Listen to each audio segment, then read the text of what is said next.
Muito boa tarde ou boa noite a todos. Nós agradecemos a vossa presença em mais uma conversa da Academia à quinta-feira. Hoje temos conosco o filósofo Fernando Sá Moreira, da Universidade Federal Fluminense, que nos vai falar sobre Anton Wilhelm Amo, um filósofo afrodiaspórico. Ora bem, eu passo desde já a apresentar o nosso conferencista de hoje. Peço desculpa. Ok.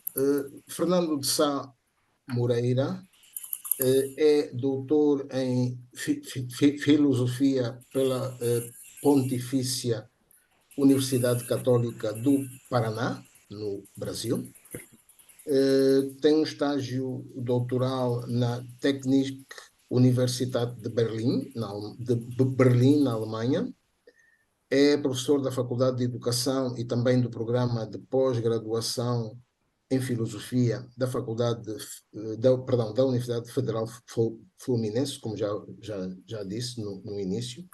Membro do Conselho Consultivo do Instituto Rouanet, desenvolve pesquisas sobre filosofia africana e afrodiaspórica, raça e racismo na filosofia, sobre Anton Amo também, sobre Arthur Schopenhauer e Friedrich Nietzsche. Publicou o livro Schopenhauer e Nietzsche, um confronto. Nietzsche, acho que é assim que se dirá. Nietzsche. Nietzsche, peço desculpa. Sem problema. Um confronto filosófico sobre quem nós somos, e também traduziu dois livros de Anton Amo, intitulados Sobre a Impassividade da Mente Humana, e o segundo, Ideia Distinta do que Compete à Mente e ao Nosso Corpo Vivo e Orgânico. Portanto, a conferência de hoje é da área da filosofia africana. Eu passo desde já a palavra ao nosso conferencista, que tem até 30 minutos para a sua apresentação. Muito obrigado pela sua presença e por ter aceito o nosso convite. Por favor.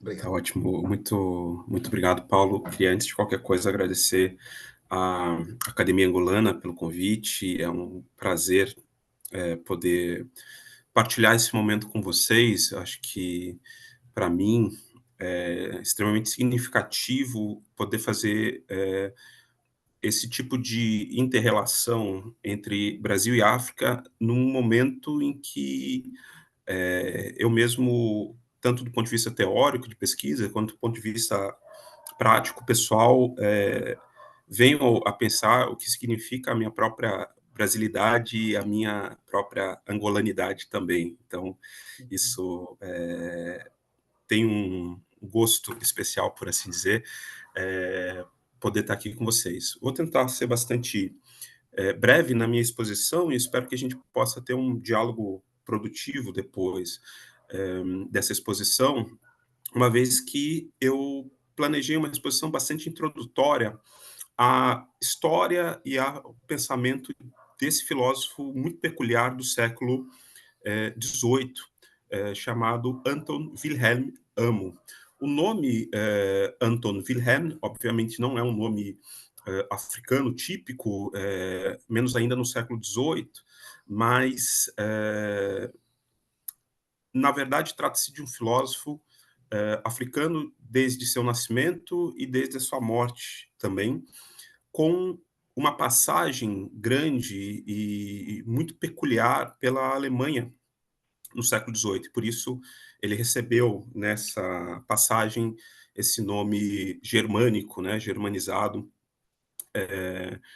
no seu batismo enquanto cristão, ainda criança, na Alemanha. Tá? Eu vou compartilhar com vocês a apresentação.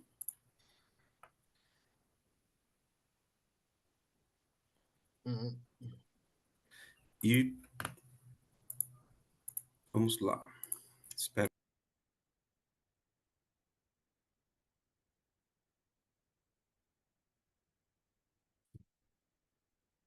Sim, já estamos a ver.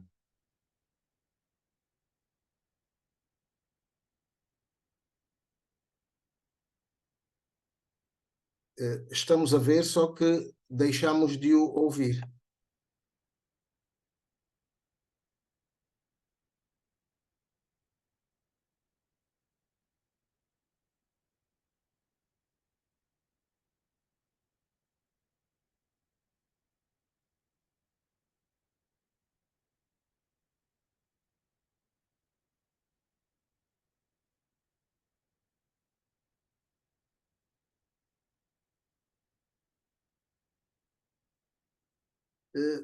Deixamos de ouvir, não estamos a ouvir.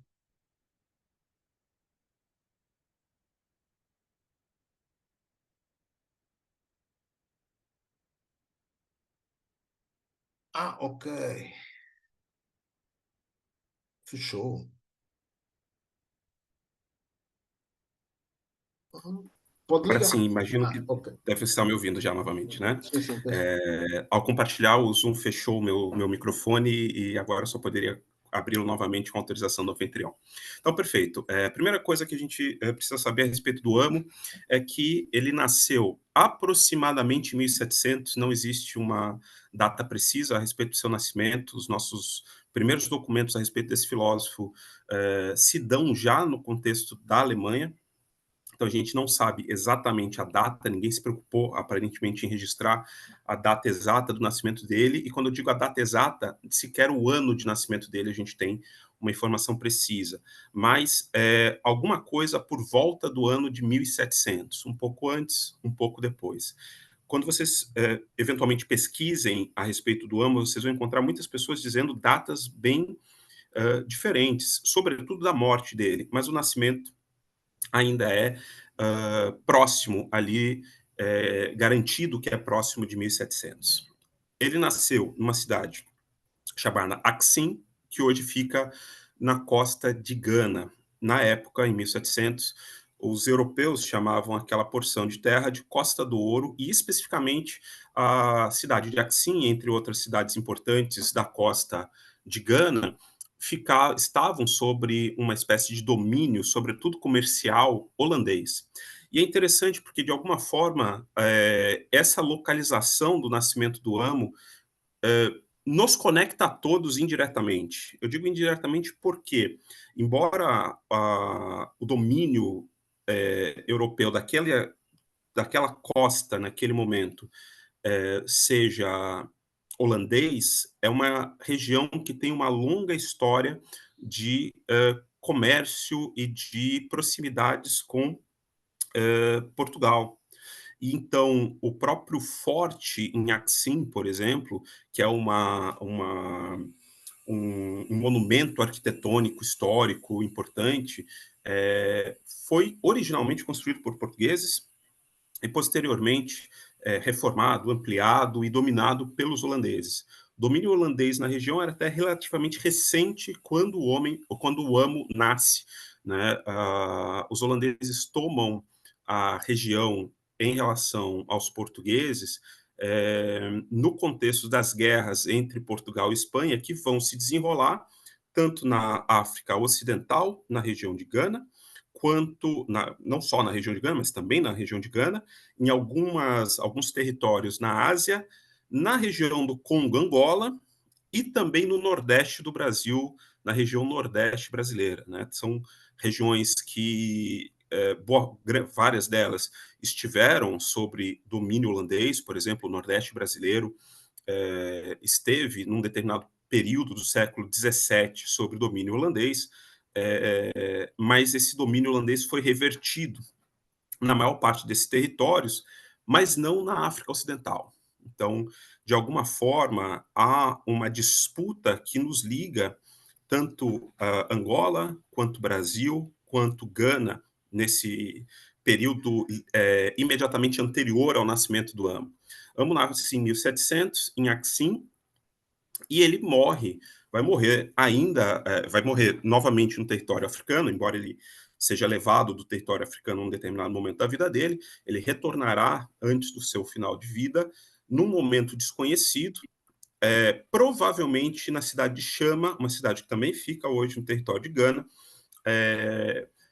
aproximadamente em algum momento depois de 1753. 1753 é o último documento que nós temos do Amo, fazendo referência à existência do Amo.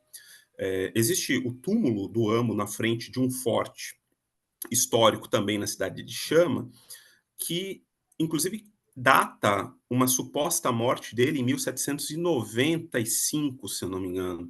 Mas, na prática, a gente não sabe, e pode ser que encontremos novos documentos que atestem feitos do Amo na África posteriores a 53. Né?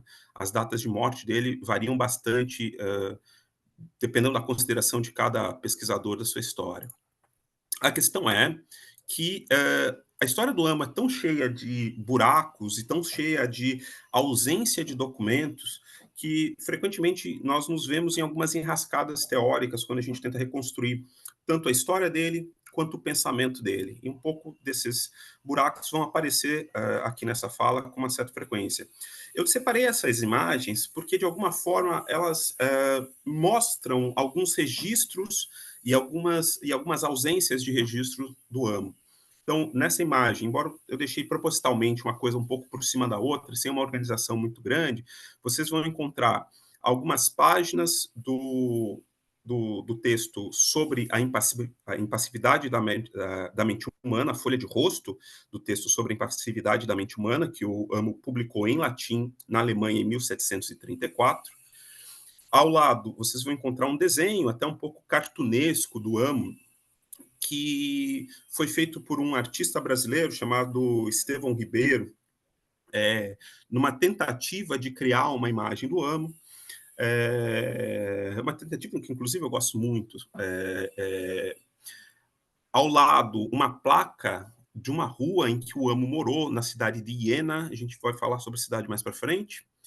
Uma estátua, um conjunto de estátuas que estão associadas a uma tentativa de resgate da memória do Amo na Alemanha Oriental, ali por volta da década de 60, 70. O nome da estátua é África Livre, o nome da estátua é África Livre, faz uma homenagem à passagem do Amo pela Universidade de Halle. A estátua está na Universidade de Halle hoje, não tem as feições do Amo, mas são uma forma de homenagem e rememoração ao Amo no contexto das independências africanas. Então, ao mesmo tempo, é um sinal que, de alguma forma, tanto Gana, já independente, quanto a Alemanha Oriental, quanto o Bloco Socialista, de modo geral, tentavam passar para os movimentos de independência, seja a partir dos países africanos que tinham já conquistado sua independência, quanto dos países africanos ainda a conquistar sua independência. E do lado, na primeira imagem à esquerda, vocês vão encontrar a primeira representação, melhor, minto, não a primeira representação, mas a representação mais associada ao Amo. Né? Em muitos lugares, essa imagem vai aparecer como sendo o próprio Amo. Essa imagem, na verdade, é de um homem negro desconhecido, mas que foi encontrada num caderno, numa região em que o Amo viveu, e o caderno de esboço, o artista é desconhecido, o caderno de esboço é feito também na época em que o Amo de fato viveu por ali. Então existe uma possibilidade muito grande dessa ser a imagem de fato do Amo, mas não temos nenhuma certeza disso. E isso me deixa muito curioso, porque apesar de ser um filósofo relativamente antigo, se a gente considerar que já se passaram por volta de 300 anos do seu nascimento, já se passaram um pouco mais de 300 anos do seu nascimento, é um período histórico, sobretudo na Alemanha, em que se registrava as pessoas que tinham algum destaque, muito frequentemente em pinturas, desenhos, etc. E por hora a gente não tem uma imagem conhecida, que tenhamos certeza que é uma representação do Amo. É um filósofo que, no fundo, acaba sendo um pouco sem rosto. Eu acho isso um tanto simbólico. Eu deixei aqui algumas datas relativas à vida do Amo e vou falar muito brevemente sobre elas, que algumas delas, sem dar necessariamente destaque a todas elas, tá? O Amo chega, primeiramente, na Holanda, provavelmente escravizado em 1707. Significa que ele era uma criança quando foi levado à força para Holanda e depois vai parar na Alemanha. Nesse período, nesse trajeto, muito provavelmente ele passa na América do Sul, talvez não no Brasil, muito mais provável que tenha passado pelo menos pelo Suriname antes de ser enviado para a Europa. Ele é enviado para a Europa, muito provavelmente para ser vendido para alguma corte, para que lá ele servisse como uma espécie de mouro da corte. Mouro da corte é uma expressão que, pelo menos no Brasil, não se usa muito, embora existam textos em português a falar dessa expressão, mas que no contexto da Europa Central se tornou uma figura de corte do século XVIII. Essa figura de corte é uma figura que vive uma espécie de vida entre a servidão barra escravidão e a liberdade, porque a ideia é que esse jovem fosse educado, fosse bem vestido, relativamente bem tratado, para que servisse como uma espécie de serviçal de luxo nas cortes, e isso deveria mostrar para as outras cortes o quanto aquela era uma corte poderosa, influente, a ponto de conseguir um produto exótico para servir como camareiro, serviçal, etc., é, na figura de um jovem negro. Existiram muitos mouros da corte na Alemanha, na Europa Central, em outras regiões da Europa também. O Amo, a princípio, foi um deles. Só que não sabemos muito bem como ele consegue criar uma estratégia, um caminho para sair da corte. E para sair da corte, indo para a universidade. E aí, pelo menos no contexto da Alemanha, ele é o africano mais o primeiro africano conhecido a frequentar a universidade na Alemanha. Se nós considerarmos outras universidades em Portugal, Espanha, se nós considerarmos as próprias universidades africanas, do norte da África, na África Ocidental, aí, enfim, o cenário muda, mas se nós considerarmos as universidades, sobretudo na Europa Central, o Amo é o primeiro homem negro a estudar numa universidade, e isso vai ser muito significativo, sobretudo para a comunidade negra africana, ou descendentes de africanos na Alemanha. A comunidade afro-alemã tem no Amo uma figura de destaque, né? Uma figura de uma criação de identidade. Ele entra na universidade em 1727, na Universidade de Halle, para estudar história, direito e filosofia. Depois ele ainda vai ter passagens pela Universidade de Wittenberg. Essas duas hoje são uma universidade só, mas na época eram duas universidades separadas. Em 1729, ele defende um trabalho que eu acho extremamente significativo, embora seja um trabalho que temos um problema ao falar dele. O nome do trabalho é De Jure Maurorum in Europa, ou sobre o direito dos africanos, ou direito dos mouros na Europa. Pelo menos no Brasil, quando a gente fala mouro, nós pensamos imediatamente em alguém do norte da África, de feições talvez mais árabes, e feições mais do Oriente Médio do que feições da África subsaariana, e, sobretudo, alguém de tradição de religião islâmica. Tá? Isso tem a ver com o modo como se conta a história de Portugal, como se conta a história do Brasil, e essa é a nossa associação principal com a palavra mouro. Mas no século XVIII, essa palavra, no contexto alemão, significa africano, ou seja, de qualquer região que for da África, de qualquer religião que for e com qualquer feição que for. Então, quando o Amo escreve um trabalho sobre o direito dos mouros na Europa, quando ele defende um trabalho sobre o direito dos mouros na Europa, ele, na verdade, está falando sobre o direito de todos os africanos, inclusive dele mesmo. Esse trabalho foi defendido em 1729 e não existe, ou não foi encontrado até o momento, uma versão impressa dele. É provável que o trabalho nunca tenha sido impresso, que ele tenha ganhado uma versão apenas manuscrita, foi defendido com sucesso. A defesa desse trabalho gerou uma repercussão enorme e, no entanto, não é conhecido o conteúdo último desse trabalho pelo texto, pela pena do próprio Amo. Mas é um trabalho significativo, porque seria, a princípio, o primeiro trabalho de uma pessoa na Europa, numa universidade europeia, a falar, a princípio, contra a escravidão, tendo ele mesmo passado pela experiência da escravidão. Enfim, esse trabalho é hoje preservado apenas por uma nota de jornal. A nota de jornal é essa que eu reproduzo na apresentação. E dessa nota de jornal, a gente tenta reconstruir a argumentação que o Amo eventualmente defendeu.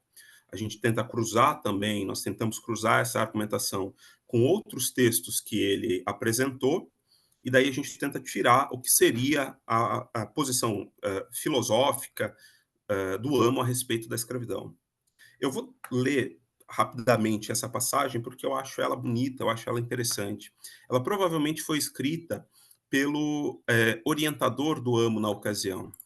E ela diz assim: aqui mesmo, em Halle, deteve-se por alguns anos para estudar um mouro batizado chamado Anton Wilhelm Amo, a serviço de Sua Alteza Sereníssima, Duque de Wolfenbüttel. E após dominar a língua latina, ele cursou aqui as classes de direito privado e público com tal aplicação e sucesso que se tornou bastante instruído em tal área do conhecimento. Por conseguinte, consciência prévia de seu misericordíssimo soberano, que até agora o susteve aqui, ele se escreveu junto ao senhor chanceler na Universidade de Halle é a mesma coisa que um reitor, von Ludewig, para, sobre a presidência deste, defender publicamente uma disputação. Para que o argumento da disputação fosse, então, conforme sua condição, foi elegido o tema De Iure Maurorum in Europa, ou seja, sobre o direito dos mouros. Sendo assim, declarou-se lá não apenas a partir das leis e da história que os reis dos mouros foram avassalados no passado pelo imperador romano e que cada um deles assumiu uma patente real, a qual também Justiniano atribuía, mas também se investigou especialmente o quanto se estenderia a sua liberdade ou servidão aos mouros adquiridos pelos cristãos na Europa, segundo suas leis usuais. Há um certo consenso que, embora talvez seja um pouco precipitado a gente chamar o Amo de um filósofo abolicionista contra a escravidão, pensando que o abolicionismo como movimento político, social, filosófico, se estrutura principalmente na segunda metade do século XVIII, aqui a gente está falando da primeira metade, pelo menos parece que ele defende uma posição anti-escravista mais ou menos evidente. Cruzando essa passagem com os outros textos dele, parece que isso faz muito sentido. Uma das coisas que eu gosto sempre de destacar, de chamar a atenção, é que a argumentação dele no início do século XVIII não é uma argumentação anti-escravista baseada na pena, não é uma argumentação anti-escravista baseada em princípios religiosos, é uma argumentação baseada na ciência da história e do direito. Isso é interessante, porque localiza o Amo numa tradição racionalista de um iluminismo nascente. Por isso, o Amo muitas vezes vai ser entendido como um filósofo, embora um filósofo africano, embora um filósofo negro, muitas vezes ele pode ser lido como um dos filósofos de um iluminismo nascente na Alemanha. E, portanto, uma figura interessante para o próprio iluminismo alemão, o que é muito curioso, dado a sua origem e dado a sua história, aquilo que ele vai passar. A tradição anti-escravista e mesmo a tradição escravista do século XVIII, do período do Amo, é profundamente influenciada pela religião. O debate, o grande debate a respeito do direito de escravizar ou não escravizar, se dava fundamentalmente em torno de argumentos do tipo as pessoas negras, africanas, podem ou não podem ter uma alma? Temos certeza ou não temos certeza que está presente num ser negro africano uma alma? A Bíblia fundamenta ou não fundamenta o direito de escravizar outras pessoas, etc, etc. E o debate teológico é muito interessante, mas não é a opção do amo, e eu acho que isso é muito ilustrativo das estratégias do amo de construção de um pensamento filosófico. Em 1730, ele sai da Universidade de Halle, vai para a Universidade de Wittenberg, de uma maneira muito curiosa e misteriosa. 2 meses depois, ele recebe um título de mestre em filosofia e artes liberais pela Universidade de Wittenberg. Muitas vezes o trabalho sobre o direito dos mouros é atribuído como um trabalho de doutorado dele, mas na verdade isso não está de forma nenhuma clara. O fato é que ele ganha um título de mestrado em filosofia e artes liberais em outra universidade, apesar de ser apenas um recém-chegado nessa universidade. Nessa universidade, ele vai publicar os trabalhos preservados dele mais famosos, sobre a impassividade da mente humana e a ideia distinta do que compete à mente e ao nosso corpo orgânico e vivo. Um nome um pouco pomposo. Mas esses 2 trabalhos são trabalhos preservados que eu tive a felicidade de traduzir ao português nos últimos anos. Um deles já está publicado e disponível nessa capa que eu apresento aqui para vocês, disponível na internet com esse título, para baixar gratuitamente o PDF. E o outro trabalho, estou esperando agora, eu tive a aprovação de uma revista acadêmica brasileira para publicação dessa tradução e deve sair também em breve. São textos curtos, relativamente curtos, num academicismo estranho do século XVIII, estranho para nós, diante das práticas acadêmicas que temos hoje, mas são textos muito interessantes, em que ele defende, sobretudo, que a mente humana é absolutamente ativa na relação de produção do conhecimento do mundo. E sendo ela absolutamente ativa, ela não pode receber afetações de fora. Portanto, é ao corpo que cabe o papel de sentir o mundo ao nosso redor, enquanto essa sensação não pode ser transmitida para a mente, senão através de uma ação ativa da mente na sua produção. Não vou ter tempo, e não sei se é o caso nesse momento, de desenvolver essas teses. Caso vocês tenham interesse, a gente pode desenvolver as teses na discussão. Mas eu acho muito interessante porque traz algumas consequências curiosas, pelo menos, e produtivas para o campo da teoria do conhecimento, da filosofia da ciência, etc. Na relação entre corpo e mente, a mente é sempre absolutamente ativa. Na relação de produção de conhecimento, por exemplo, isso vai ter uma implicação razoável no tema memória. O Amo é um filósofo que defende que tanto o corpo quanto a mente têm um papel na memória. E o papel do corpo na memória inclui pensar a memória como algo que acontece no nosso cérebro e que, no entanto, não acontece, de novo, somente de forma passiva. Acontece através de uma interação muito complexa entre o corpo e a mente, em que cada um deve reconhecer, em que temos que reconhecer qual é o papel próprio de cada uma dessas instâncias na produção da memória. Qual é o papel do corpo, qual é o papel da mente.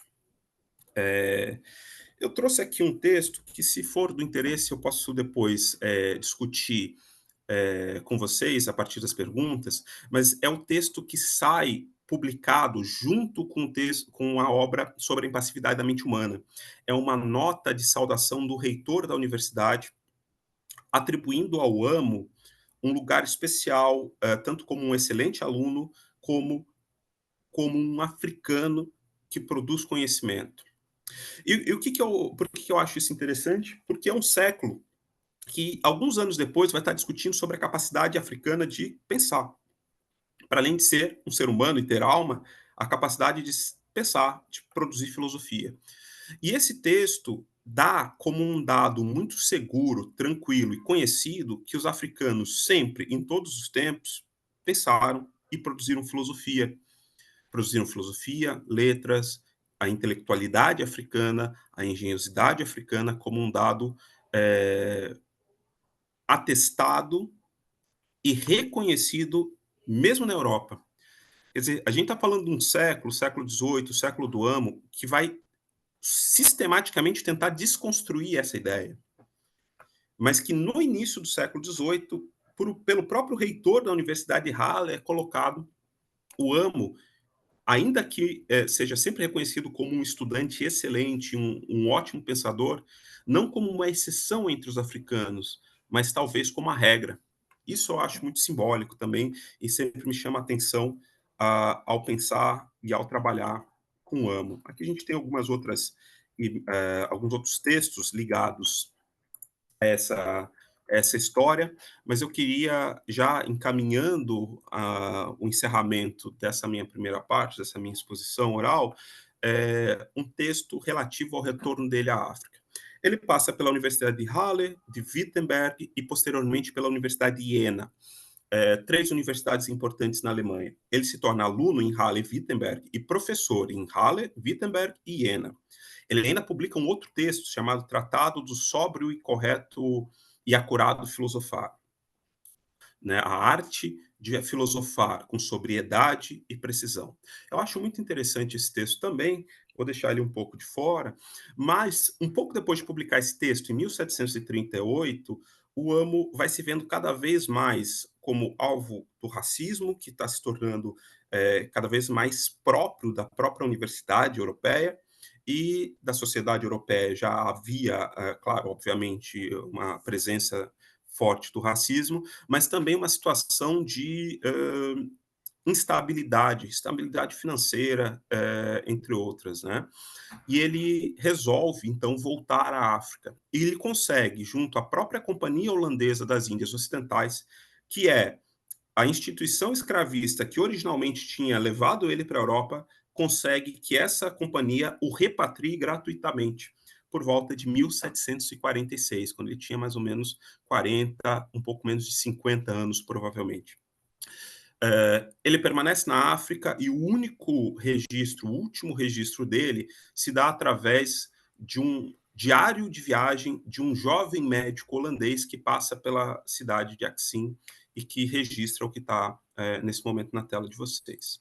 Ele diz o seguinte, nesse registro, que por nossa sorte ficou preservado. Enquanto estava nessa viagem a Axim, na Costa do Ouro, na África, em 1753, ele, Davi Henri Galandat, o tal do médico holandês, foi visitar o famoso senhor Anton Wilhelm Amo, africano da Guiné, doutor em filosofia e mestre em artes liberais. Ele foi um negro que viveu mais de 30 anos, na verdade 40, na Europa. Em 1707, esteve em Amsterdã e foi concedido ou dado de presente ao Duque de Braunschweig, Anton Ulrich, que o deu a seu filho, August Wilhelm. Esse o deixou estudar em Halle e em Wittenberg, onde ele obteve, no ano de 1727, o grau de doutor em filosofia e mestre em artes liberais. A informação está incorreta, imprecisa, mas tudo bem. Algum tempo depois, seu mestre morreu. Isso o deixou muito triste. Seu mestre morreu, não é claro exatamente a quem ele se refere. Tá? Isso o deixou muito triste e fez com que ele decidisse retornar à sua terra pátria. Lá ele vivia, então, como um eremita e tinha fama de ser um adivinho. Falava diversas línguas, hebraico, grego, latim, francês, alto e baixo alemão. Alto alemão é o que hoje nós chamamos de alemão, baixo alemão que hoje a gente chama de holandês. Era muito versado em astrologia e astronomia e um grande filósofo. Naquele momento, tinha por volta de 50 anos. Seu pai e uma irmã ainda estavam vivos e moravam a 4 dias de viagem em direção ao interior. Ele tinha um irmão que era, ou talvez foi, não está claro no texto, escravo na colônia do Suriname, aqui na América do Sul. Depois, ele mudou-se de Axim e passou a morar no Forte de São Sebastião, pertencente à Companhia das Índias Ocidentais, em Chama. Esse registro é de 1753, mas foi transcrito depois da morte do Galandat, por um acadêmico holandês chamado Isaac Winkelman. Foi transcrito numa espécie de homenagem póstuma da Sociedade Neerlandesa de Ciências, que o Galandat pertencia, assim como o próprio Winkelman, imediatamente após a morte dele. Enfim, essa muito resumidamente é a história, a trajetória intelectual e de vida biográfica, desse filósofo que, embora tenha gerado uma série de debates desde o século XVIII, existem vários debates dele, principalmente em alemão, inglês, francês, italiano, encontrei alguma coisa em russo, latim também.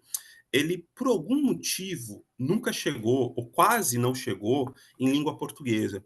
O primeiro registro que eu consegui identificar em língua portuguesa sobre ele é de 2009, numa tese de doutorado defendida em Lisboa por um estudante africano. No Brasil, o primeiro registro que eu encontro dele é de 2016, também por um estudante africano no Brasil. De lá para cá, o conhecimento e o reconhecimento dele em português e espanhol vem aumentando gradativamente, mas ele se tornou uma referência muito importante para pensar uma série de coisas em vários momentos históricos e lugares diferentes, e de alguma forma eu acho que podemos ir nos apropriando da história e do pensamento dele também para entender o que ele pode significar para nós, tanto no Brasil quanto em Angola, de que forma a história dele nos diz e nós podemos fazer alguma coisa com ela. Eu separei também, depois posso disponibilizar à academia, caso tenham interesse, uma lista breve dos materiais que existem sobre o AMO em português. Então, separei algumas coisas que existem no Brasil. Vocês vão reparar que quase todos os materiais são da minha autoria ou traduzidos por mim, não todos, felizmente, mas justamente porque é muito recente o estudo do AMO enfim, muita coisa ainda precisa ser traduzida, pensada, introduzida em língua portuguesa no Brasil. E, felizmente, há algum tempo também, há um ensaísta e um filósofo angolano que vem se dedicando a escrever com até uma certa regularidade sobre o amo, né, no Jornal de Angola, sobretudo. Não localizei se ele fez isso em algum outro lugar, mas o Luiz Candidimbo tem produzido com uma certa regularidade certas análises e ensaios sobre o amo. Acho que, de modo geral, são ensaios muito bons, muito interessantes, porque também não se limitam somente a descrever o que o Amo fez ou deixou de fazer, mas também tentam pensar isso dentro do contexto da filosofia africana de modo geral e da própria cultura ou culturas angolanas em específico. Então, também são algumas referências interessantes que estão à disposição de quem queira devagarzinho ir conhecendo a história do Amo. Agradeço mais uma vez a paciência e é isso. Espero que possamos conversar, então. Muito obrigado. Eu estou a pedir para o nosso moderador, que já está conosco desde há algum tempo, para ligar o som. Ah, já está. Bem, Sim, faz favor. primeiramente, então, desculpem a todas e a todos, né, pelo atraso aqui, né, na moderação, né, desse ciclo de debates em homenagem ao grande, né, escritor, poeta, né, estadista, que é o Agostinho Neto, né? Então, para mim é uma honra, né, enquanto angolano, participar, né, nesse ciclo, né, de debates em homenagem ao grande Agostinho Neto, né? É um prazer para mim, então, enorme, já de antemão, né, moderar, né, essa palestra, essa fala com o professor Fernando, né? Para mim foi uma grande surpresa, né, entrar em contato, né, com a obra, né, e as investigações que o professor e as pesquisas que o professor Fernando vem fazendo, né? Então, efetivamente, eu o vejo mais do que um filósofo, eu o vejo efetivamente como um cientista social, né? Até porque as tuas pesquisas envolvem uma interdisciplinaridade, né? Então, e eu acho que é que é isso que te, de certa forma, também associa tanto ao William Ramo, homenageado, aos dois homenageados aqui, né? Tanto o Agostinho Neto quanto o William Ramo, né? Eles trabalhavam aí também, né? Eram autores multifacetados, né? Então é um prazer, é uma honra, me soou familiar, obviamente já a tua voz, porque eu já ouvi o podcast, já li vários artigos teus, você tem um link extremamente interessante, né, sobre o William Ramo, então é um grande prazer, né, e uma honra, então, né, ser moderador como um pesquisador, então, do teu calibre.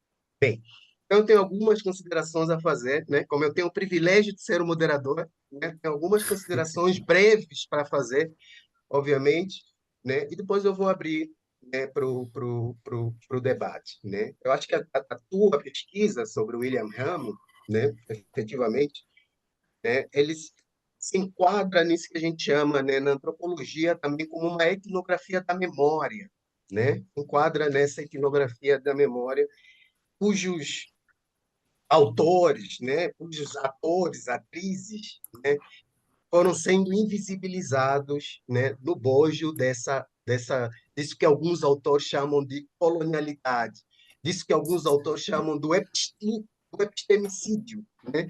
Ou seja, do assassinato simbólico de conhecimentos rivais com que a Europa, né, o Ocidente se defrontou, né, no bojo da colonização dessas populações. Então, de certa forma, você está dialogando também, só para citar três autores aqui, três grandes autores africanos, né, e vou ficar apenas nesses três, né, com Archie Mafej, né, que é um antropólogo sul-africano, né, Achille Mbembe, que é conhecido de todos nós, né, que está agora no Rio de Janeiro, né, num evento em memória a Aniele Franco, né, e o grande historiador, né, Joseph Kizerbo. Né? Então, o que é que eles tinham em comum? Né? Os três tinham ou têm em comum, né, de certa forma, né, essa ideia da descolonização epistêmica nas suas pesquisas. Né? Ou seja, a necessidade, efetivamente, né, que a gente tem, né, de descolonizar, né, um pensamento hegemônico ocidental que invisibiliza saberes africanos. Né? E no bojo dessa invisibilização de saberes africanos e afrodiaspóricos, obviamente, os sujeitos, as sujeitas que produzem esse conhecimento também são invisibilizados. Então, voltando aos três autores, é isso que o Archie Mafej trabalha na antropologia dele, né? A partir da noção da alteridade. Então, o tempo inteiro, eu lendo os teus textos, ouvindo os teus podcasts, a noção da alteridade ela está presente. A noção entre o eu, obviamente europeu, e o outro. Né?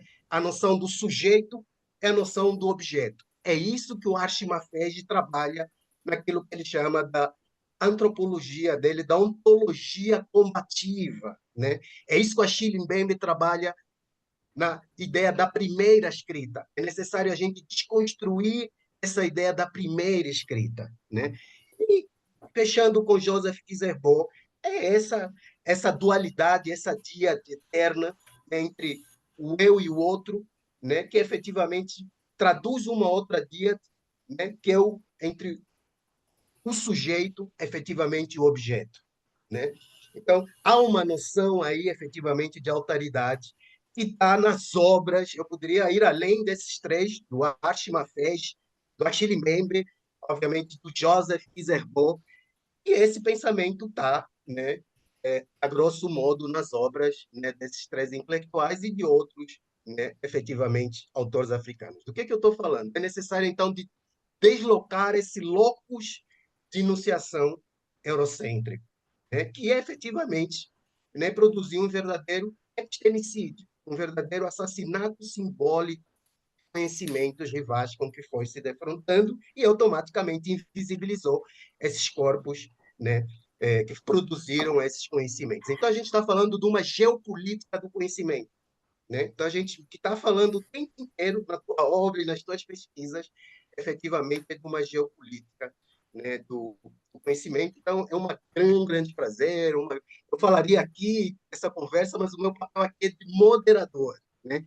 Então, eu vou encaminhar algumas perguntas rapidamente, depois eu vou ver se tem algumas questões aqui, né, que os outros interlocutores aqui efetivamente farão. A grande questão que se coloca, obviamente, que você está produzindo a partir de uma perspectiva, né, de uma filosofia africana da diáspora. Né? Então, a primeira colocação que se coloca era: William Hunt era um autor africano ou alemão? Né? Isso para você já é senso comum, obviamente. Né? Ele está falando, produzindo, né, na Alemanha, ele está escrevendo, efetivamente, no primeiro momento, em alemão, você traduz as obras dele, acredito que é alemão, né? Então, a primeira colocação que se coloca é essa. Ele é efetivamente um autor, né, africano ou um autor efetivamente, né, afrodiaspórico? Bem, uma Tá bom. outra questão, então, bem rapidamente, né, já que eu estou aqui há 2 semanas debruçado, né, nas tuas pesquisas, que eu achei extremamente interessante, e eu queria que você falasse um pouco sobre isso, né? Nessas questões que envolvem, né, se o William Hampton era um autor africano, de filosofia africana ou filosofia afrodiaspórica, obviamente que o conceito de diáspora, né, quando a gente está falando de uma filosofia africana ou uma filosofia, a diáspora africana, é necessário a gente ter um entendimento do conceito de diáspora. O que a gente está entendendo como essa diáspora? Então, bem rapidamente, eu entendo diáspora como uma dispersão, uma palavra grega lá de origem grega que significa dispersão, mas que para nós da diáspora, né, nós trabalhamos a diáspora a partir da chave do racismo, né? Ou seja, estruturalmente, que diáspora a gente está falando? Essa diáspora forçada, né? Fruto do escravismo, né? Mas eu trabalho há 20 anos com a Lei 10.639/11.645 sobre a obrigatoriedade do ensino, história e cultura africana e indígena no currículo brasileiro, ou seja, o currículo brasileiro até hoje é eurocêntrico, né? Daí as tuas pesquisas serem epistemicamente muito anti-hegemônicas, né? Você está falando de um lugar, obviamente, de poder, está falando de uma universidade pública brasileira, das mais prestigiadas, mas você está produzindo um conhecimento que ainda é anti-hegemônico, né? Então, o que eu quero que você fale um pouco do conceito de diáspora, né? Ou seja, quando a gente está falando de uma diáspora, né, a partir do Brasil, a gente trabalha a partir da chave do racismo, né? Essa diáspora forçada, né? De Sim, sim. sujeitos que foram escravizados, que se tornaram objetos. Isso já dialoga também com a tua pesquisa, ou seja, você está tornando o William Amo um sujeito, né? Então, ou seja, né, onde eu quero chegar rapidamente, né? Efetivamente, então, eu quero chegar nessa ideia, né? Ou seja, que a gente precisa problematizar esses conceitos, né? Diáspora, ou seja, trabalhando com a educação dos professores aqui no Brasil, você conhece qual é essa, né? Os professores precisam de formação para dar a história da África, a história indígena, efetivamente, né? Trabalhando com esses professores, há uma década atrás, né? Metodologicamente, a gente se viu num grande desafio de questionar o conceito de diáspora, né? Eu estou aqui tentando chegar, né, na ideia de que a gente tem que problematizar, né, o tempo inteiro os conceitos, né? Qual é o grande desafio que me foi colocado? Recentemente, né, há 2 décadas, houve uma diáspora africana recente no Brasil. Ou seja, nas escolas públicas, filhos de imigrantes africanos que tinham, muitos deles que tinham português como segunda língua, né? E os professores tinham que se adaptar a essa realidade, não só africanos, como efetivamente indígenas, né? E também tinha uma primeira língua que não era, né, o português, né? Então, eu vejo hoje esse conceito de diáspora, né, também a partir, né, numa contemporaneidade, não só estruturalmente a partir, obviamente, dos africanos que foram escravizados, mas também de uma diáspora, obviamente, né, contemporânea, né? Então, eu acho que as tuas pesquisas, né, assim como esse deslocamento epistêmico, né, que houve do escravo para o escravizado, né, que já desloca essa relação de alteridade Sim. de sujeito e objeto, né? Então, eu vejo nas tuas pesquisas, efetivamente, um material, né, extremamente pulsante, né, de apoio, né, a lei, né, as leis 10.639, né, a obrigatoriedade de ensino de história e cultura africana e afro-brasileira e indígena no currículo, né? Então, tudo isso, né, só relembrando, então, o volto na questão, né? Então, William Ham é um autor africano, efetivamente, né, de uma filosofia africana ou de uma filosofia afrodiaspórica? E aí quero, se você puder, me responda a partir das provocações que eu te fiz a partir do conceito, efetivamente, então, de, de, de diáspora. Tá ótimo, perfeito. Muito obrigado, Francisco. Fiquei muito feliz, inclusive, com a sua introdução e de saber que as pesquisas que eu tenho feito sobre o AMO e também sobre outros temas, como as pesquisas sobre raça e racismo na filosofia, no contexto brasileiro, da comunidade filosófica brasileira, que de alguma forma tem tocado positivamente. Assim, fico extremamente feliz em ouvir isso. Mas vamos lá. Eu acho que esse é um problema típico do debate sobre o AMO, né? Vamos primeiro aos fatos. O AMO, se nós levarmos em consideração seu nascimento, inclusive sua morte, ele é africano, indubitavelmente africano. Nasce na África, passa pelo menos a primeira infância na África, tem um período importante, longo de sua vida na Europa, especialmente em algumas cidades que hoje fazem parte da atual Alemanha, e na época faziam parte de principados diversos. E posteriormente ele volta para a África, onde ele pode ter passado muitos anos e nós não sabemos. Ele passou aí, sabemos, ao menos 6 ou 7 anos a mais na África, o que significa que ele passou aí um percentual razoável de sua vida, tanto antes da escravização quanto no seu retorno em território africano. E se realmente é possível que ele tenha ainda desenvolvido uma vida longa, já que ele, em 1753, tinha 50 e poucos anos, é possível que ele já esteja no final de uma vida ou ainda tenha um período de vida bastante longo pela frente, né? É possível que ele tenha passado um tempo mais ou menos equivalente ou até maior do que o da Europa em África. Não sabemos, né? O fato é que sabemos que ele passou aí por volta, pelo menos, de cerca de 15 anos de sua vida em África, nasceu em África, morreu em África, e nesse sentido mais técnico, ele é africano, mas claro que a pergunta não diz respeito somente a esse sentido técnico, né? Essa identidade africana ou não dele, se ele era africano ou alemão, diz respeito a outras formas de compreensão da identidade própria, daquilo que torna ele mesmo, que vão para além de um lugar, uma terra de nascimento, uma terra de morte, né? É claro que a sua formação em filosofia, no sentido acadêmico, é toda alemã. Isso significa que ele escreve em alemão e escreve, e os textos, os livros, sobretudo, que ele publicou em latim. Então, as traduções que eu tive que fazer dele, até o momento, são tanto do alemão quanto do latim, e também algumas traduções que eu tive que fazer, porque ele está num contexto de influências que vão indo para outras línguas, então algumas coisas que eu venho traduzindo, mexendo dele, sobre ele está em francês, eventualmente em holandês, e por aí vai. Então, de fato, o material sobre o AMO está em línguas europeias, e os textos dele foram produzidos num contexto acadêmico tipicamente alemão, seguindo formas de expressão acadêmicas tipicamente alemãs. Bom, mas ainda assim sobram várias questões, como, por exemplo, algumas questões que sobram que não nos permitiriam simplesmente dizer ele é africano de nascimento, mas alemão de cultura. Por quê? Porque, em primeiro lugar, os nunca se referem a ele como alemão, assim como ele nunca refere a si mesmo como alemão.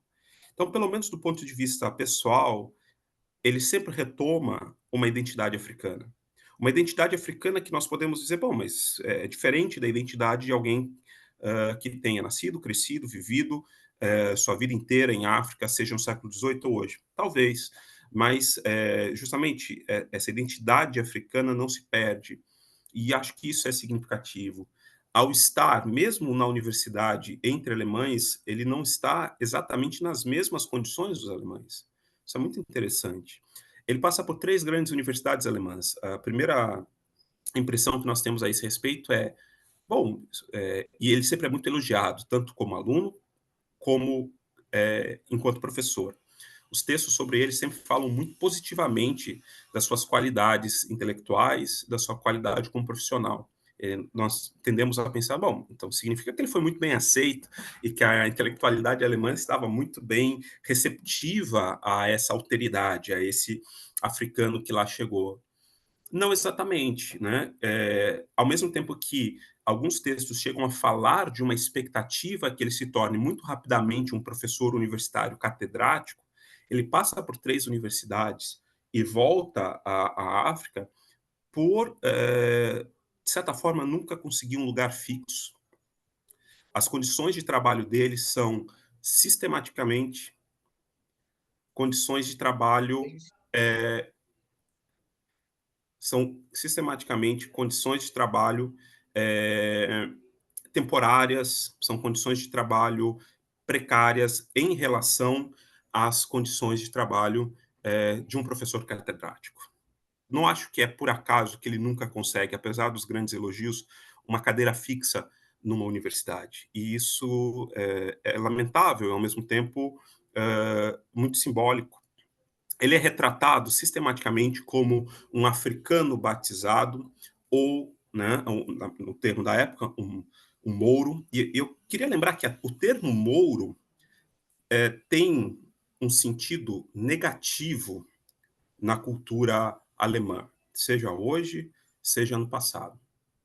O termo mouro tem um sentido negativo e tomado como uma ofensa. No Brasil, via de regra, nós não pensamos no termo mouro como um termo pejorativo. Na Alemanha, no século XVIII, isso não está muito claro, certo? No século XXI, o termo mouro é completamente pejorativo na Alemanha. Não é usado, é recusado. É recusado terminantemente pela comunidade afro-alemã. Tanto que há uma disputa atual pela Rua do Mouro, em Berlim. Em Berlim tem uma rua importante, antiga, com uma estação de metrô importante chamada Rua do Mouro, e a estação da Rua do Mouro.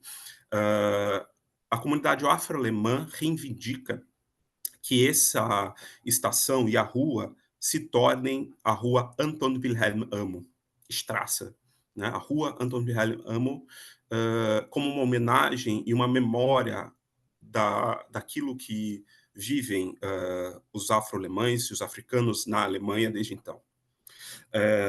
O Amo tenta uma cadeira numa sociedade científica antes de voltar à África, na Rússia, e não consegue. Ele é visto sistematicamente pelos europeus como um não europeu.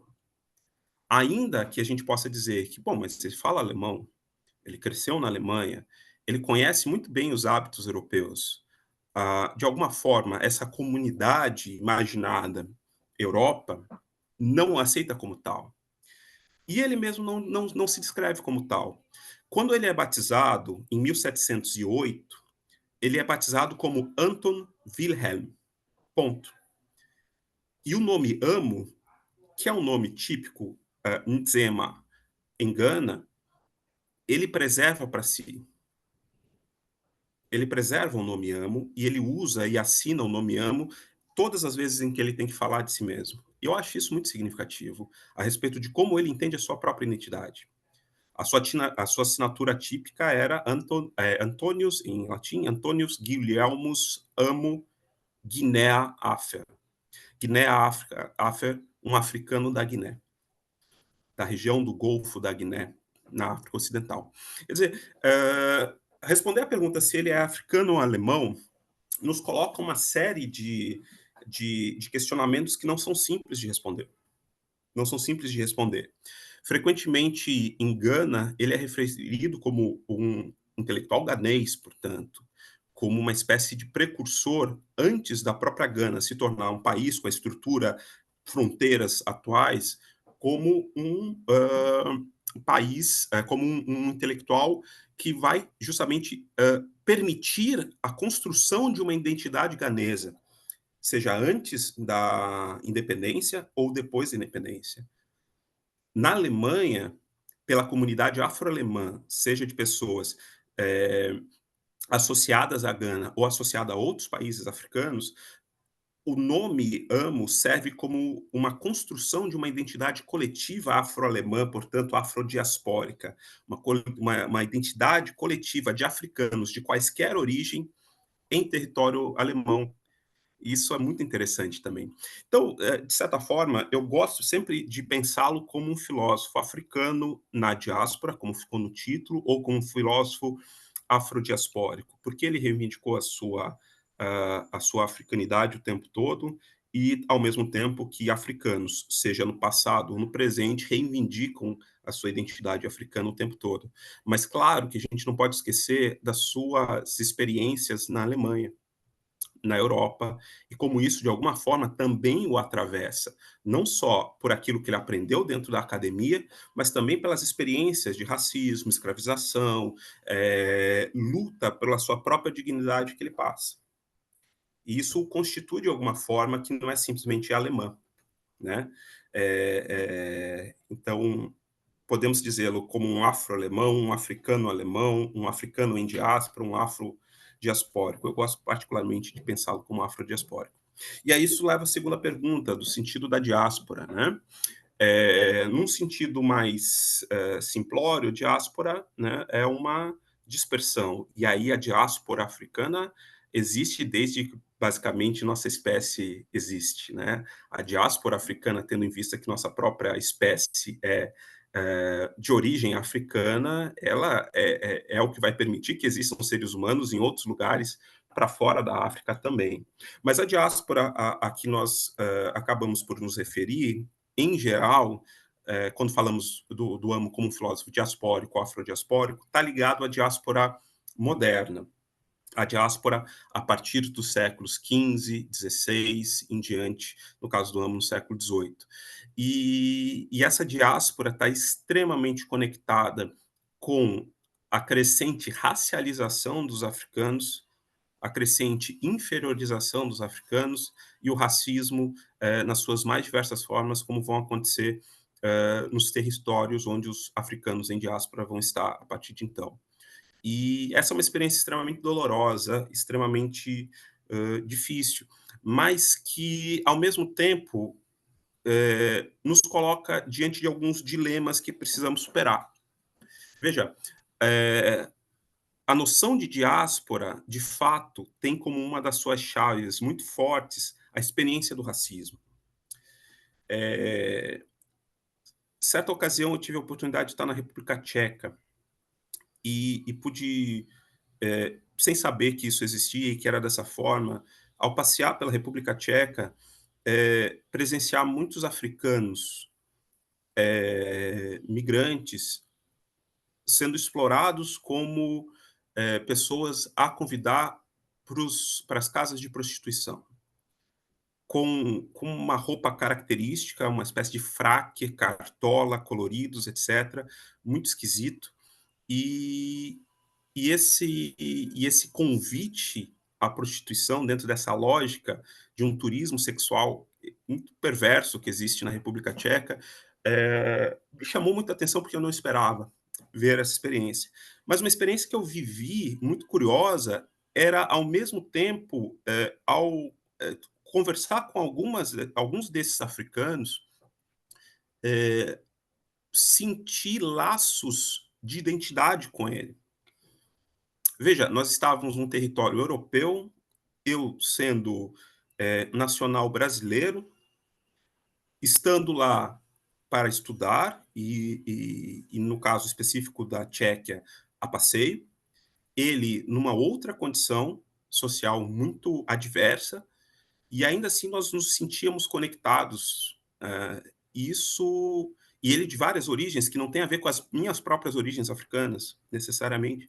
Isso eu achei muito significativo, né, dessa identidade diaspórica, né? A diáspora não é só uma dispersão, é uma forma também de criar, recriar e recosturar identidades que não são necessariamente as mesmas identidades que se dá no contexto africano, mas que são identidades que vamos inventando a nós mesmos, em parte por causa do racismo, mas também contra o racismo e contra as tentativas de desumanização, de rebaixamento da nossa própria condição humana. Nesse sentido, eu gosto muito do Fanon também, quando ele promove uma recusa radical à sua desumanização.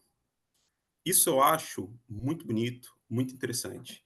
E aí essa diáspora, então, no sentido que eu gosto de usar, significa tanto uma identidade em construção pelo processo de racismo e rebaixamento, como também uma recusa radical a esse processo. A construção de uma comunidade transnacional, transétnica, que se vai pensando a partir das possibilidades que nós temos enquanto africanos ou descendentes de africanos na diáspora. Não sei se eu respondo a tua pergunta, Francisco, mas espero que Mas foi sim. além, né, Fernando? Então, ele reagiu, né, efetivamente bem, a minha, né, superou as expectativas, de fato, né, da necessidade que a gente tem, efetivamente, de manusear esses conceitos, né, para o melhor entendimento da produção, né, de conhecimento né, que a gente faz, que a gente produz, né? Então, obrigado, Fernando. A Marta aqui perguntou se você faz as traduções, né, direto do alemão, né, das obras do William Hamilton, direto do alemão. Certo. No caso das obras teóricas do Amo, as obras estão em latim, e aí eu faço a tradução a partir do latim. Muito frequentemente conversando com as traduções que já existem dessas obras para o francês ou para o inglês. O Amo escreveu algumas coisas em alemão, alguns poemas e alguns textos, cartas e outros textos. Esses, quando caem na minha mão, eu traduzo do alemão. E a literatura sobre o Amo, os textos, as fontes, os arquivos, aí aparecem em diversas línguas, e aí eu faço a tradução da língua que tiver na medida das minhas capacidades, né? Olha, Marta, outra vez, o senhor Fernando fala fluentemente alemão? Olha, para fala e para audição eu estou ficando um pouco enferrujado, porque já há algum tempo que não pratico com tanta regularidade quanto eu gostaria. Mas durante muitos anos na minha vida eu fiquei lutando com e contra e com a língua alemã e a favor da língua alemã. Então eu e a língua alemã temos uma relação longa de amor e ódio, de admiração e também alguma repulsa em alguns momentos, que é uma língua muito interessante, muito complicada ao mesmo tempo. Mas sim, de modo geral, faz tempo que eu tenho essa relação com o alemão a ponto de falar com alguma fluência, de poder fazer a tradução dos textos. Maravilha. Bem, agradeço então o professor Antônio Pino, tá me lembrando aqui que o João Gola Trindade, né, havia levantado a mão. João Gola, por favor. Não, peço desculpa, ele de facto tinha levantado a mão, mas depois desapareceu. Nós só passamos a palavra a quem tem o vídeo ligado. Neste momento, há uma outra pessoa, eu tenho a impressão que é Gilberto Luther, que pediu a palavra. Há mais dois depois. E o João Gola acho que apareceu aqui. Sim, Apareceu. está bem. Ah, Vamos depois passar a palavra. Sim, sim. ok, muito obrigado pela palavra, ao moderador e ao anfitrião. Obviamente que é quase que escusado, mas ainda assim convém reiterar o grande prazer de ouvirmos a conferência que ouvimos, não é? Sobre um tema tão interessantíssimo e, digamos, de certa forma desconcertante para nós, pessoas que, que acreditam na redescoberta de uma identidade africana, sobre o quanto desconhecemos, quanto é, digamos, a quantidade de informação que nos foi deliberadamente recusada, não é? Ao longo de séculos e séculos em que, digamos, fomos convencidos de que não éramos capazes de produzir conhecimento relevante, de que não tivemos pensadores, digamos, seculares, e isto é só, se calhar, um pequeno e tênue exemplo, por maior que tenha sido a obra do autor que estamos aqui a apreciar, a obra o amo, mas certamente deverão ter existido muitos outros, aos quais desconhecemos exatamente por essa recusa epistemológica, por esse domínio no que diz respeito ao, digamos, ao mito do início do conhecimento na antiguidade clássica helena, que fomos todos ensinados e doutrinados até a aceitar, não é?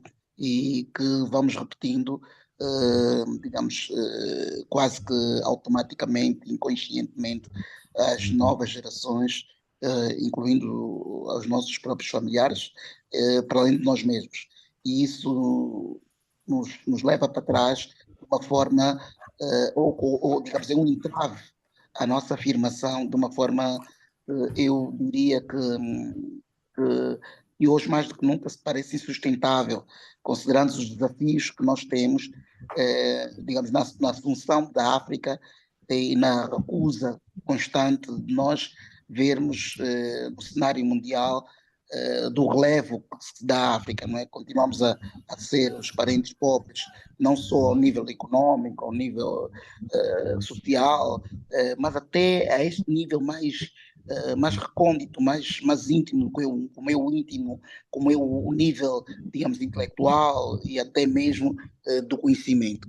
Mas a minha, pronto, obviamente que não me cabe este comentário, é só um comentário mesmo espontâneo, mas o que eu queria, na verdade, ouvir, quer do nosso preletor, mas também considerando aquilo que o próprio moderador referiu, se vocês que, digamos que fazem desta, desta batalha um modo de vida, não é? Como é que vocês pensam que qual é duas coisas, não é? Qual é o papel que os Estados, digamos que a comunidade africana, do modo geral, ou pró-africana, porque nós temos também uma comunidade africana, digamos, por assim dizer, fora da África, não é? Quer no Brasil, mas em muitos outros países que têm uma herança africana forte. De que modo é que nos podemos organizar para tornar, digamos, para negar digamos, esse mito que por tantos anos, por tantos séculos nos tem sido imposto, não é? Para forçar, não só formalmente, mas mesmo materialmente, a que se reconheça que o conhecimento não nasceu no mundo helénico e que, digamos, a filosofia não está ancorada necessariamente digamos, à visão ocidental. Isso por um lado, e por outro lado, se na sequência disso, se vocês acreditam que há uma chance real digamos, de podermos mudar, digamos, este ciclo vicioso em que nos encontramos e de modo digamos, a criar realmente aquilo que era o sonho, se calhar, de muitos pan-africanistas e, digamos, o ideal de reconstruir o homem africano, inclusive nessa identidade muito própria, não é? De aceitar-se e aceitar, digamos, as suas origens e conhecer, não é? De que modo é que podemos sair digamos, deste atraso deste atraso, digamos, autoimposto, se calhar até, de não acreditarmos em nós mesmos. Muito obrigado. A nomenclatura do nome está oculta. Aparece iPhone. Como é que o senhor se chama, por Não, favor? Gilberto Luther. Gilberto. Então eu vou abrir para mais duas questões. Peço desculpa. Nós só temos mais 15 minutos. Então, temos que ser mais rápidos. Sim, faz favor. Então eu vou abrir então para o João Fernando, depois eu abro para o Marcelo para as questões. João Fernando, por favor. João Fernando? Mas o João Gola estava antes. João Gola, por favor. João Gola, João Fernando e o Marcelo. Pronto, vou fazer esse. Boa noite. Indo na deixa do Luther, Era só para dizer que, de facto, ainda temos um ensino marcadamente eurocêntrico, que, de facto, atribui à Grécia a paternidade da criação da filosofia, que faz com que nós continuemos, de algum modo, a cultuar, digamos assim, os pensadores europeus, sem tendo noção da contribuição que a África prestou.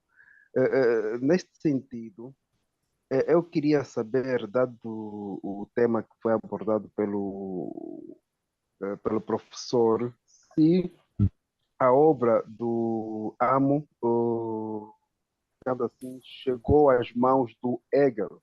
Sabemos que o Hegel foi uma autoridade acadêmica na Europa que contribuiu para a legitimação da inferioridade do negro, rejeitando o negro enquanto sujeito pensante, capaz de conceber, digamos assim, uma filosofia. Então, gostaria de saber também se como é que eu posso ter acesso às obras que foram produzidas pelo Amo e que foram traduzidas pelo professor. Era tudo. Obrigado, Angola. João Fernando, por favor. É o João, eu acho, não? Ou o Marcelo? O João Angola acabou de falar. O João Angola acabou de falar. João Fernando levantou a mão e depois o Marcelo. Ah, tá. Que seja isso. Saudações aos presentes, saudação especial aos acadêmicos e ao conferencista meu xará Fernando, professor Fernando. O Amo é, na verdade, um filósofo muito interessante e entra no campo daquele que é considerado como o ciclo moderno da filosofia africana pelos teóricos desta filosofia. Mas era bom também contribuirmos aqui com a importância do presidente Nkrumah, porque só no século XX é que se começa a ter esse interesse pelos conhecimentos, pela teoria, pela filosofia de Amo, e ele mesmo dizia que a filosofia também é uma virtude, porque é graças a Nkrumah que dois compatriotas do mesmo, ganenses no caso, Abraham, Wiridou, entram então em pesquisas importantes atinentes a este filósofo, com questões amorosas à volta, e aqui a expressão do próprio do racismo, e às vezes como se tenta branquear a figura de certas pessoas. O Amo corria esse risco, parece que ele dava conta disto e daí então ter também optado pelo cognome Afer, tanto que eu gosto de chamar mesmo de Amun Afer e não uso aquele William, está mais para o alemão. Mas indo rápido às questões, porque o tempo, dizia alguém, não é elástico, como vê as críticas de Amo ao dualismo de Descartes? E uma outra questão assim meio picante é, acredita mesmo, como diz o camaronês Simone Magnol, que na crítica da razão pura de Kant terá ocorrido um plágio das principais ideias de Amon Afer, que trabalhou muito e antes com a questão da mente e destes aspectos atinentes aos processos cognitivos. Obrigado. Marcelo, por favor, peço então que seja, né, bem conciso na pergunta, que o nosso tempo. 10.400 homens residentes gozando dentro da boca do Carlinhos. O Carlinhos está chupando homens, o Carlinhos está bebendo esperma de vários homens. Os homens estão gozando dentro. Bem, eu penso então que, Fernando, por favor, eu acho que Tá ótimo. pode responder essas questões. Vou responder as perguntas, certo? Vamos lá. Ok. A primeira coisa que eu acho que eu teria a dizer ao Gilberto não é vergonhoso não saber. Não é vergonhoso o nosso desconhecimento, muitas vezes, a respeito da própria filosofia africana, porque esse não conhecimento, essa ignorância, ela é produzida, ela não é simplesmente o resultado de alguma preguiça intelectual nossa ou de um não desejo de saber nosso. Ela é produzida a ideia de que somos incapazes de filosofar e, portanto, não há o que procurar. E onde não se procura, nada se acha. Não conhecer um filósofo africano tal como amo é, na verdade, e sobretudo em língua portuguesa, eu queria destacar isso, o fato de que o amo vem sendo discutido somente a partir de 2009 em língua portuguesa, não é ocasional. Tá? Do século XIX, 1808, um abolicionista francês chamado Henri Gregor escreveu um texto chamado Da Literatura dos Negros.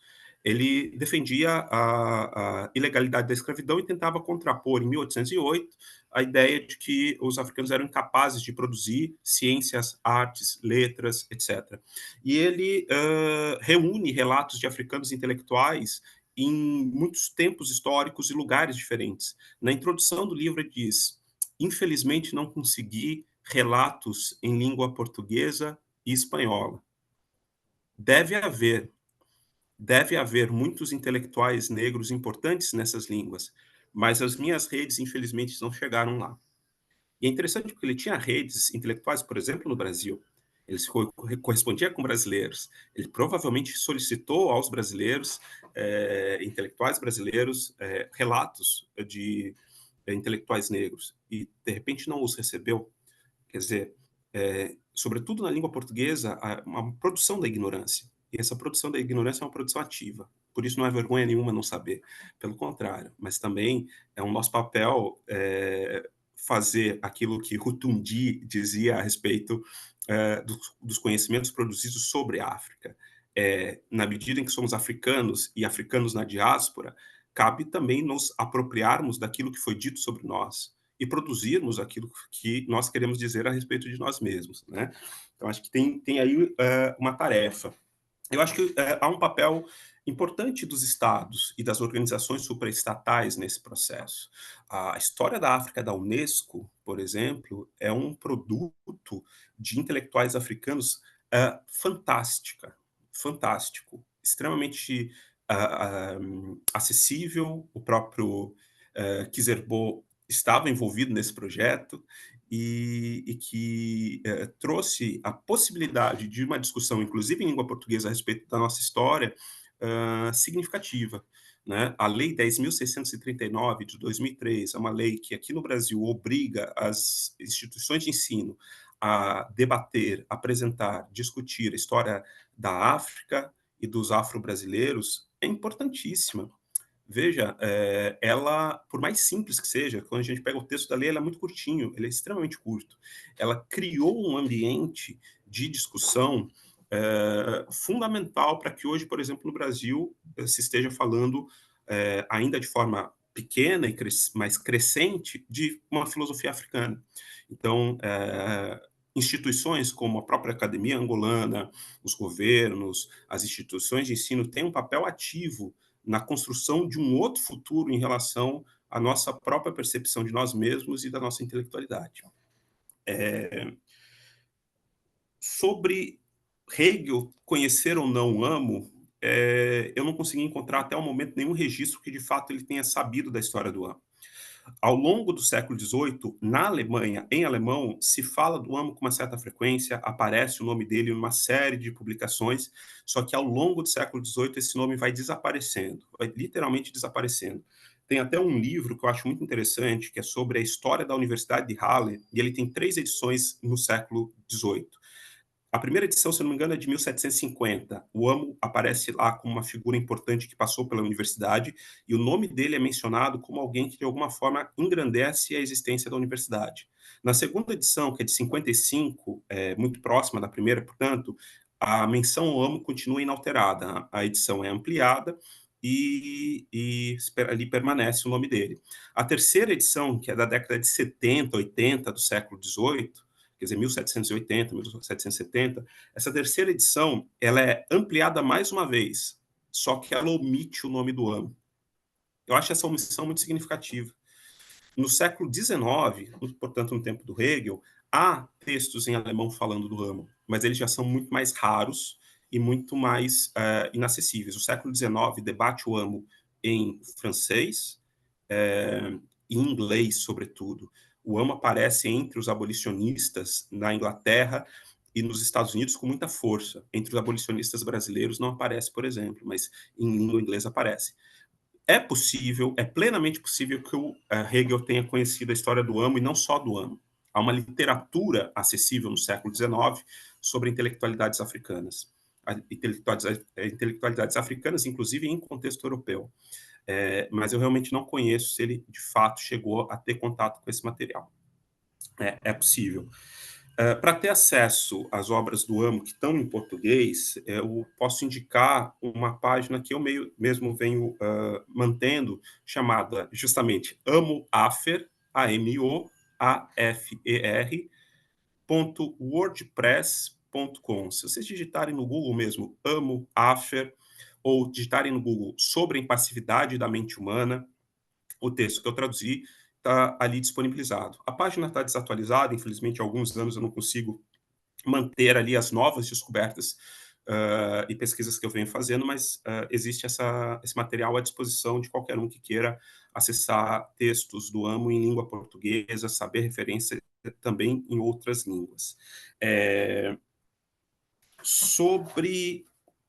Alguém perguntou se o amo seria ou não o primeiro filósofo africano. De forma nenhuma. De forma nenhuma.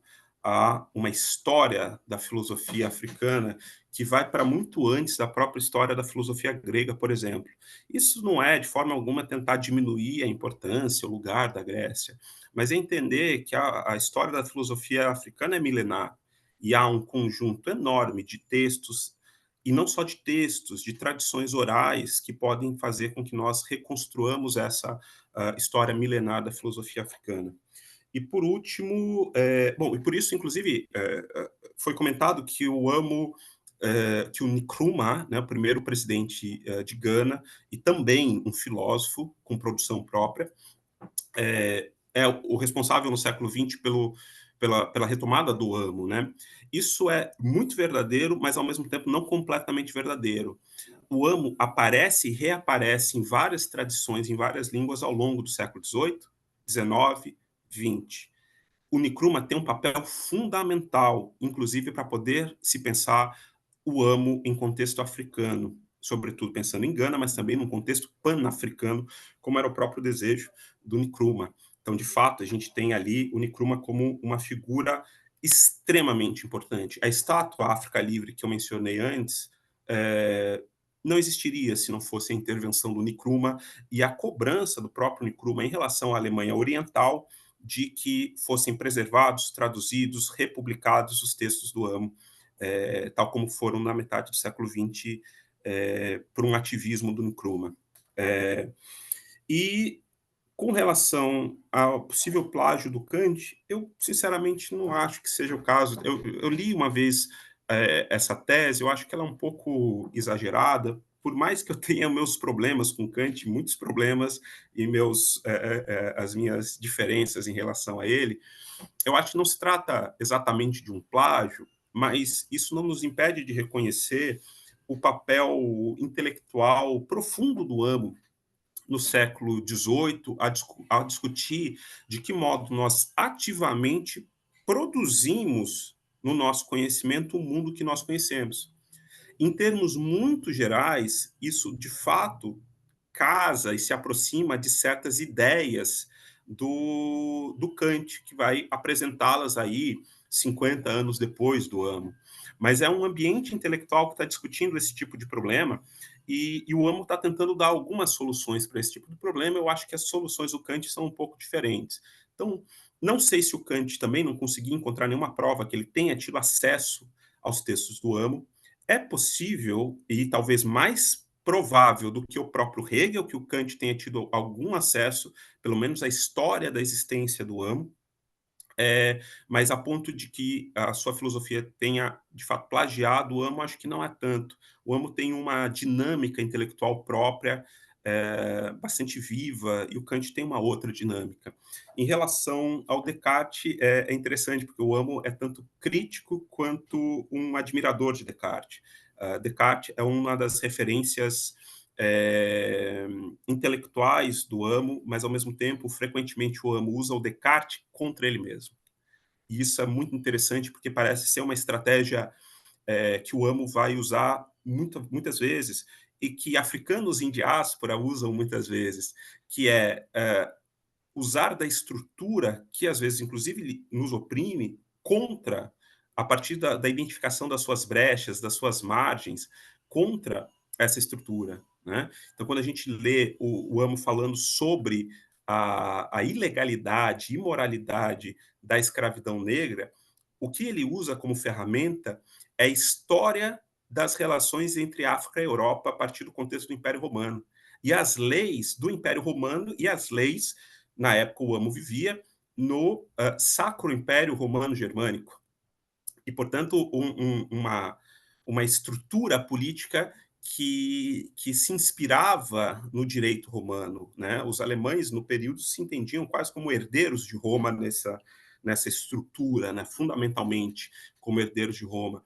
E o Amo ir recorrer ao Império Romano para falar sobre a ilegalidade da escravidão me parece justamente esse movimento de usar uma estrutura que poderia nos colocar numa situação de opressão contra essa estrutura. Me parece que é uma estratégia típica do Amo, e me parece que ele aplica, em alguma medida, isso com o Descartes. Se aproveita, se apropria de certas ideias, dá um sentido próprio para elas e faz críticas muito mordazes aos limites da filosofia cartesiana com uma certa frequência. Acho que é isso, Muito espero ter respondido a todos. obrigado, Fernando. Como a gente viu aqui, né, essa exposição, essa aula, né, magnífica aqui, vai muito além, de fato, né, de uma questão filosófica, né? Bem, eu acho que a gente já passou, né, bastante do nosso tempo, né? Tem algumas colocações, provocações aqui da Júlia, mas que acho que a Júlia pode entrar em contato direto com o nosso conferencista, né? Claro. O doutor Paulo de Carvalho, por favor, fazer alguns comentários, fazer o encerramento aqui da nossa conferência. Sim, senhor. Muito obrigado. Vamos então, de facto, encerrar a conferência. Antes de mais, eu quero pedir desculpas porque é a terceira vez que somos invadidos e houve grandes interferências. Acredito que a partir do Brasil, várias tentativas de bloquear a conferência e inclusivamente conseguiram dar a volta e tentar compartilhar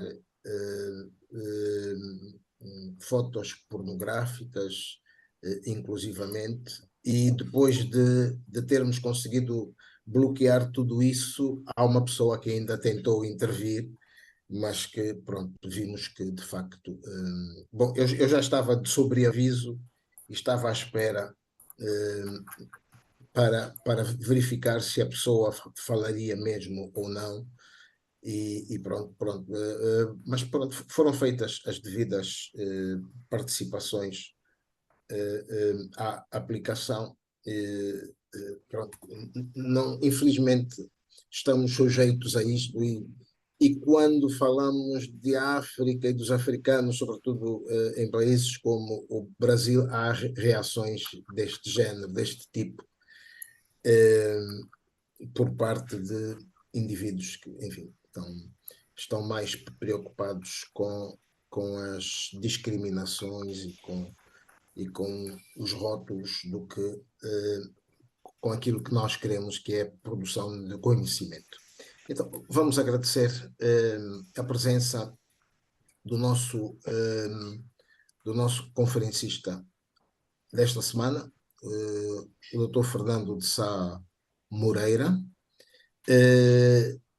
O O nosso confrade Filipe Zau pediu desculpa por estar com dificuldades, não conseguia ligar a câmara, e pediu-me para apresentar desculpas por essa razão, mas esteve presente durante a maior parte da conferência.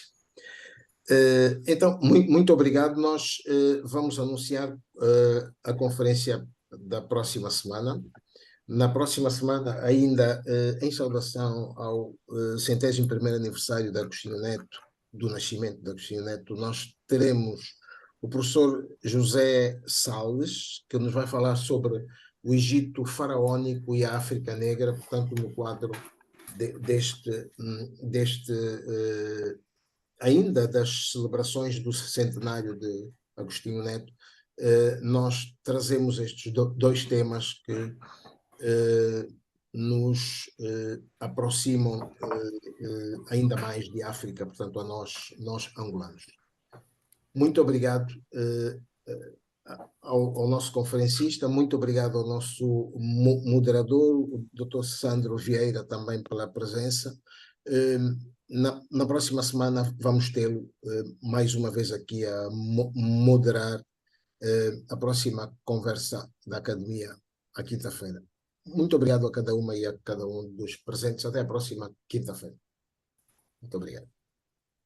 Ótimo. Muito obrigado. Obrigado a todos.